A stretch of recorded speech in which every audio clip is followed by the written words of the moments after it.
Welcome to the 1-year anniversary celebration concert of the inevitable miracle of my returning to playing the piano.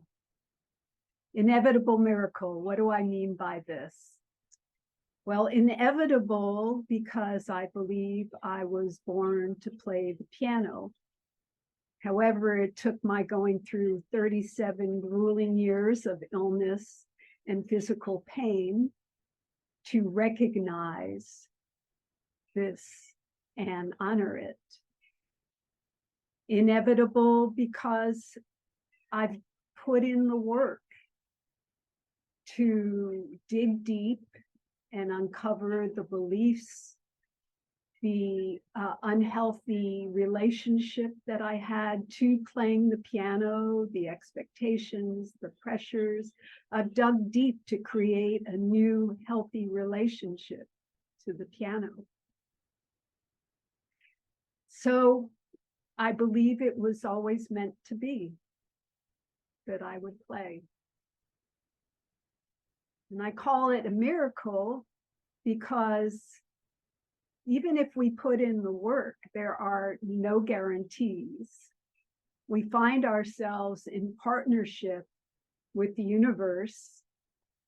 And I believe all of us have had this experience when the teachers, the friends, the opportunities show up, solutions through problems that beforehand you couldn't see, pathways through show up at just the right moment. And we go, whoa, wow, how did this happen? There's mystery, there's magic, there is surprise. And I have had my share of that in the past year.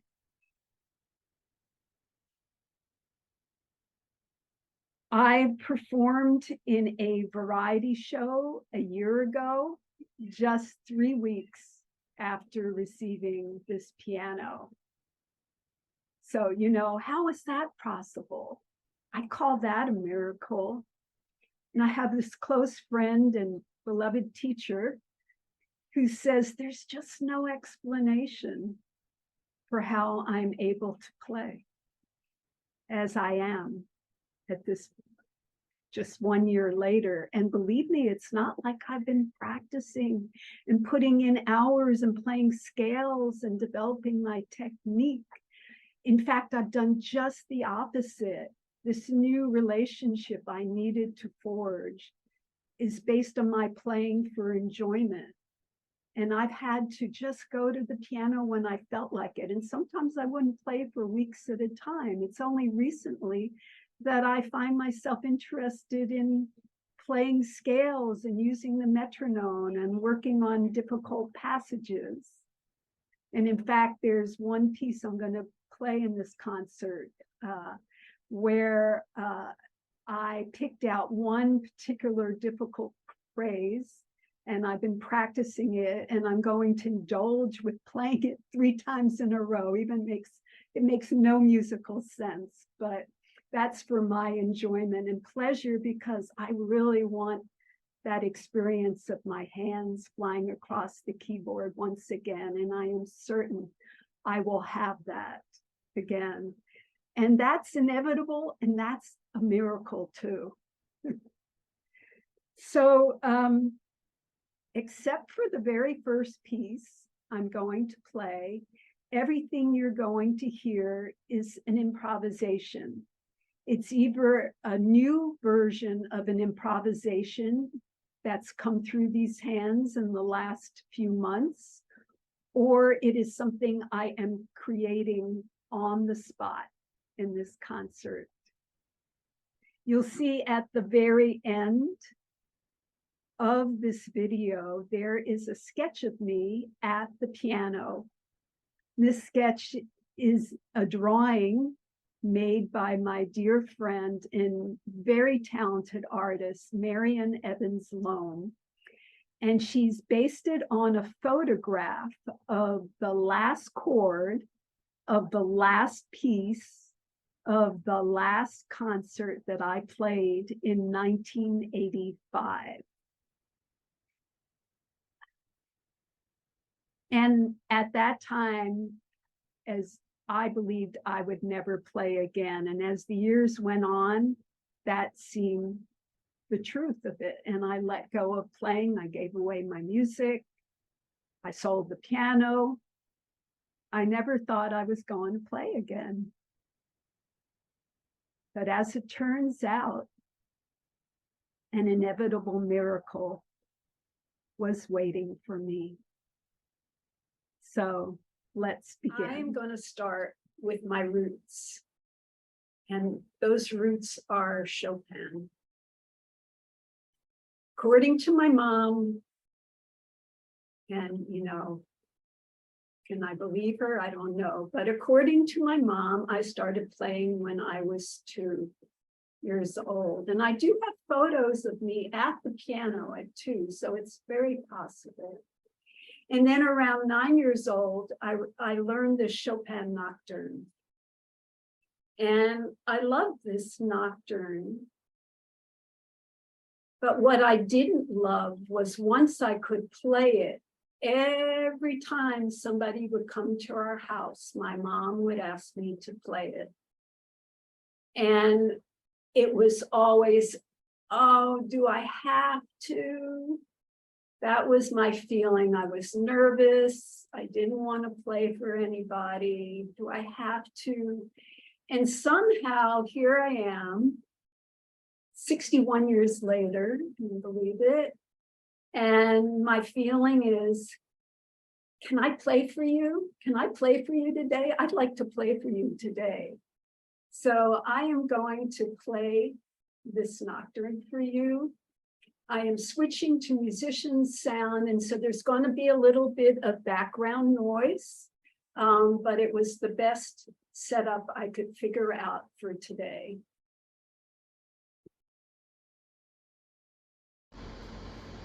Okay, so you might hear my air conditioner there.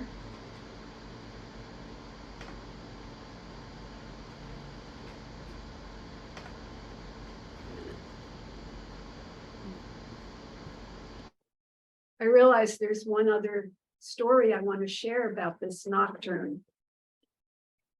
I had gotten rid of all my music besides the piano. I'd given away all my music. And when I got this piano, I started buying back all the music I had given away, and I started buying back all the Chopin books of music.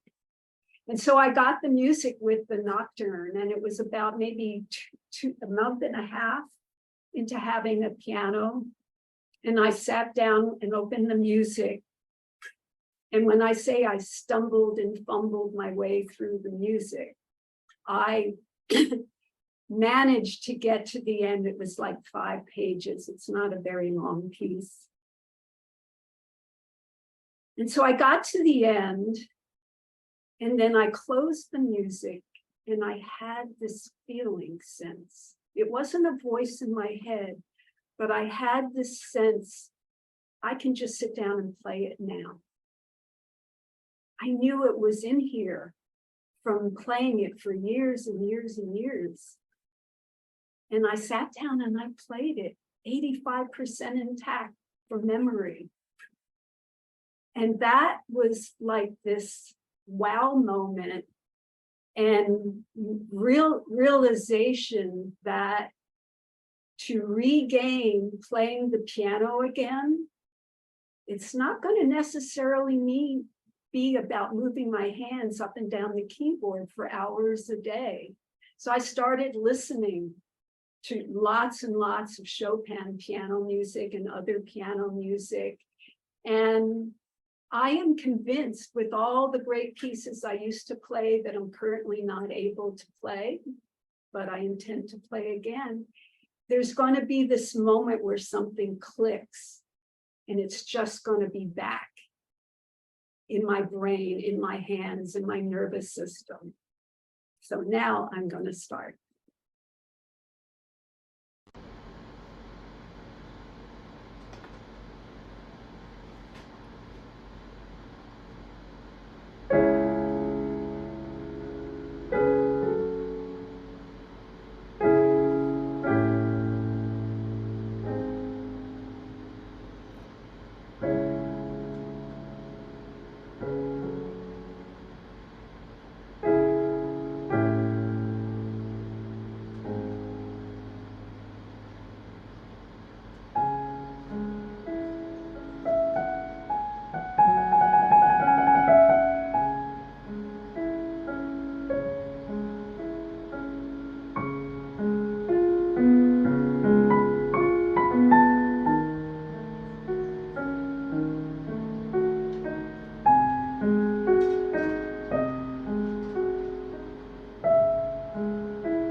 In 1985, I was working on a piece by Chopin called the Barcarolle.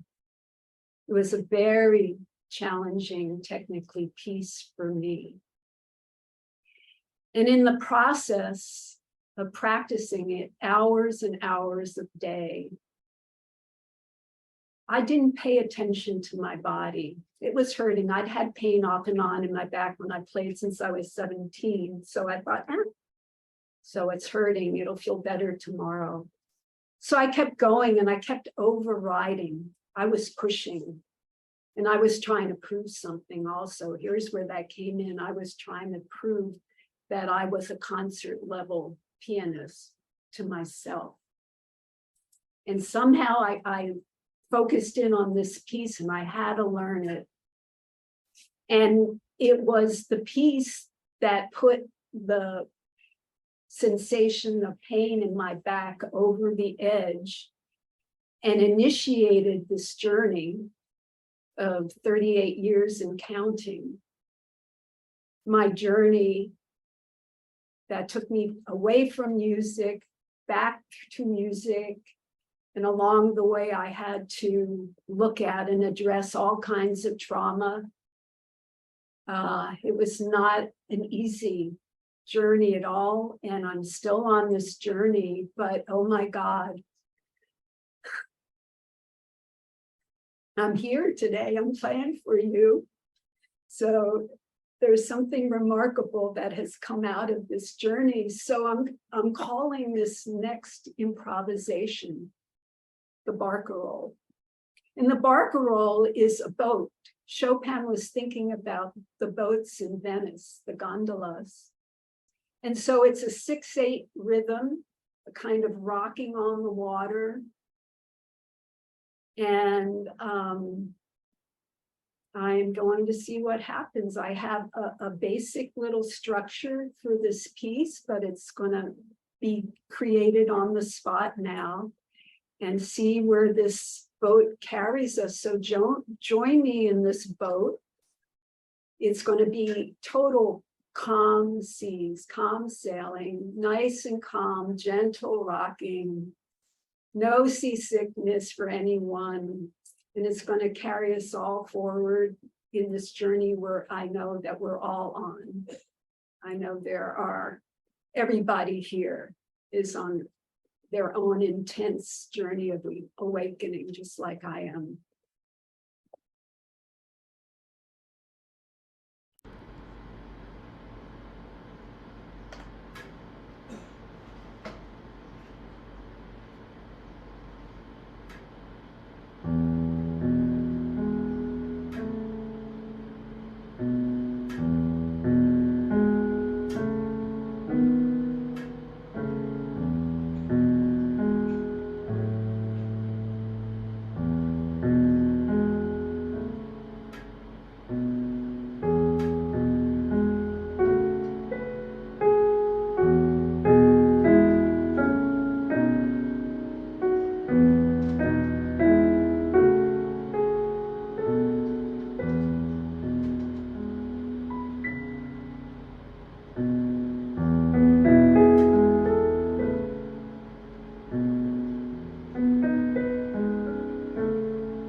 This next piece is about time and space. I invite you to join me in imagining what would it be like if you gave yourself all the space and time that you want, that you let yourself take up space, lots and lots of space, expanding out wherever you want, claiming your space, giving yourself that luxury, whatever it is you need, taking up all the space of your great, grand, luminous self. And time, taking your time, giving yourself time, living with the sense that there's plenty of time, even if you're 95 years old, that you can take your time. You can take other people's times when that's appropriate. It's okay. You deserve time. You deserve the space and time. So this piece is based on an absolutely beautiful piece by Bill Evans, a great jazz pianist. He called his piece Peace, Peace, P-E-A-C-E. I played many versions of it since somebody introduced the piece to me back in December. And my version today, I'm calling Time and Space. And you'll see it's based on 4 simple chords in the left hand. And then you do whatever you want with the right hand. If you're a pianist and you're watching this, I can teach you how to improvise. And this would be the piece to start with. So let's take up time. Let's take up space. I'm going to take my time with playing.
The very last piece that I played in the very last concert was the piece that I would end the concerts with my mom.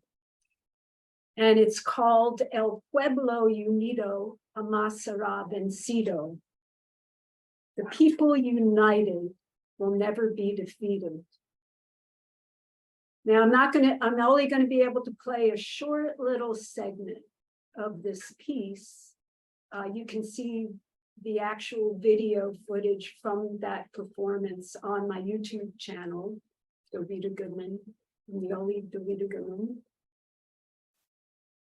And I didn't really think that I could even play this piece at all for quite a while, but about 3 weeks ago, I had bought the music, and I never played more than like 2 or 3 pages of the music. I improvised and made up the rest of it, because the original music based on the folk song was like 96 pages long and took an hour and a half to perform. This melody is from the Chilean New Song movement that sprang up in the early 1970s. It's composed by Sergio Ortega and the words by Kia Payun. And this phrase, the people united will never be defeated, and the song has been used the world over since the 70s for protest marches. I know I went on many marches in the 70s and sang this song. And so it represents people's coming together to fight for freedom. My understanding is every human being on the planet, and probably all sentient beings, have equal desire to be free. And so when I am playing this today, the people united will never be defeated, I want you to join me in considering that you, united in alignment and integrity with yourself, with your true values, with who you really are, with your purpose, with your passion, you, me, we can never be defeated. So here is my anthem to that energy, to that statement.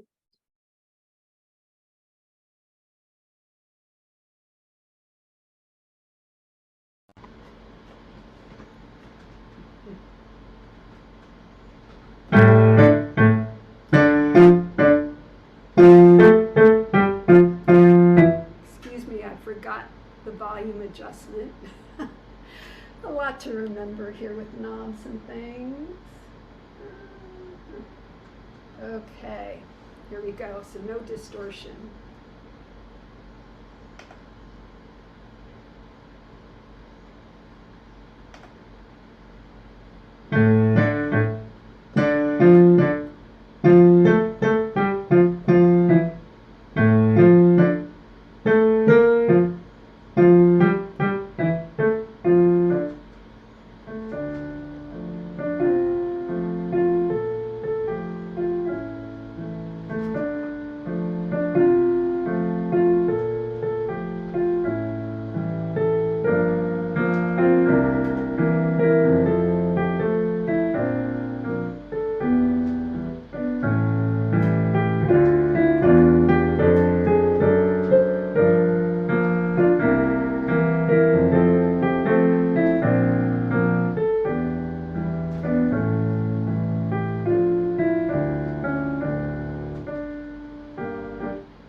Well, I've come to my last piece now. And this is going to be total improvisation. I'm going to use the energy of all of us here gathered today to see what comes.